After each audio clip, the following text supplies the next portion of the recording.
And we're joined now by Dr. Charlotte Evans, who was involved in the report at the University of Leeds, and also Nigel Denby, who's a dietitian.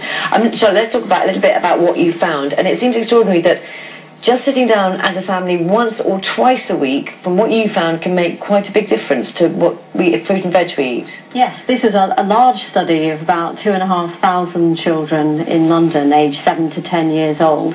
And what we found was that eating together as a family, cutting up fruit and vegetables, and also children seeing their parents eating fruit and vegetables really helped their fruit and vegetable intake. So it's great news.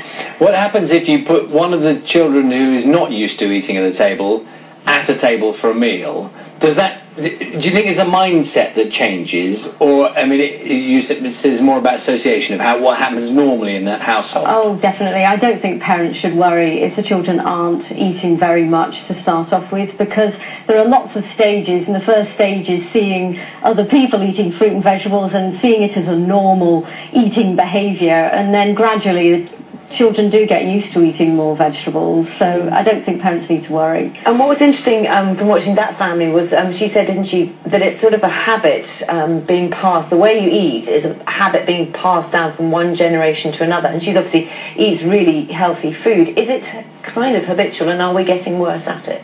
Certainly, yeah, habits are learned, and that's the thing to remember. A child is really a blank canvas. They don't start out liking one food over another, and by seeing the rest of the family enjoying a whole variety of food, including fruit and veg, then most children will go on to develop a varied diet and a healthy diet as well.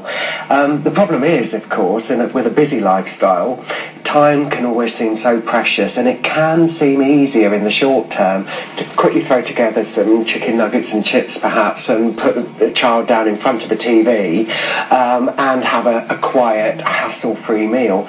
In the long term, you're really making a rod for your own back, I think. I seem to remember a report not so long ago from America which said that a lot of children had never used a knife. That it's just a fork into something soft that's in the plate, and I guess that's part of the picture, isn't it? That eating is a slightly involved process, but not a bad thing for that. Yes, you have to eat with other people to learn how to eat. It's very important. And if you do eat a lot of snack foods and foods that only need a fork, yes, you're not going. You can only learn by actually doing it every day. I think also for parents, they don't need to necessarily worry if they can't cook like, a master chef. This can just be as simple as chopping up some carrots, some cucumbers, and cherry tomatoes and having those with a pizza, if that's where you're going to start from. So don't worry if you're not the best cook in the world. We've had lots of tweets and emails, all the rest of it. This from Lisa. And can you explain this for us? My twin daughters were fed out of the same bowl as babies. Can the dietitian explain why one likes vegetables, the other doesn't? Well, obviously, we are all individuals. I think the thing I would do there is certainly don't make it a big deal. You'll probably find that the one who's not so keen on the veg eats a bit of fruit here and there, eats a bit of salad, will maybe have a smoothie. It's maybe just trying it in slightly different ways. The issue is that, yes, we are all individuals, but if we make a big deal about what children are not eating, the likelihood is the battle will continue. The thing is, relax, put all the food out there, and eventually they will have a go. Some of it's a bit generational, I think, because there was a time when you kind of didn't have so much choice. I mean, you were sort of given what you had, and that was it.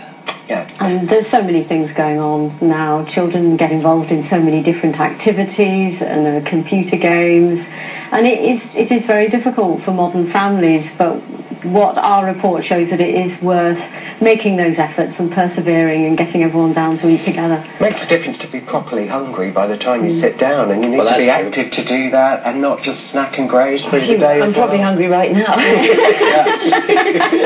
Sorry. Thank you very much. Thank you very much. And Adam on Twitter, with regard to your point, says, I wasn't allowed to leave the table until I cleared my plate. The dog under the table was always well fed. And we wondered why. Thank you very much. 8:43 is the time now.